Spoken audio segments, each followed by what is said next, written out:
Në janar të vitit 1920, Shqipëria ishte në prag të zhdukjes. Fuqitë më dha kishin plane të qarta për të coptuar vendin dhe për ta fshirë nga harta, ndërsa brenda mbretëronte përçarja dhe anarkia.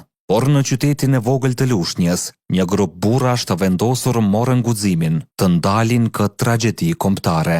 Ata u mblodhën në shtëpinë e Kasëm Fugës dhe organizuan një kongres që do të ndryshonte fatin e Shqipërisë. Nga ky kuvend doli një qeveri e re kombëtare me kryeministër Sulejman Delvinën dhe me ministra që u betuan të mbronin vendin nga çdo rrezik. Kongresi vendosi rrëzimin e qeverisë së Durrësit, shpalli Tiranën kryeqytet dhe dërgoi përfaqësuesit shqiptar në konferencën e paqes në Paris për të mbrojtur pavarësinë e Shqipërisë. Por këto vendime nuk ishin vetëm në letër. Ahmet Zogu, ministri i ri i brendshëm, i zbatoi në terren duke sfiduar hapur edhe ushtrinë italiane, që ndodhej ende në vend. Kur një oficer italian i kërkoi të ndalonte marshimin drejt Tiranës, Zogu ju përgjigj prerë: "Unë nuk njoh tjetër autoritet përveç Kongresit të Lushnjës." Forcat italiane u tërhoqën dhe rruga drejt kryeqytetit u hap. Kongresi i Lushnjës nuk ishte thjesht një mbledhje politike, ishte dita kur Shqipëria vendosi të jetoj, një moment që e shpëtoi këtë vend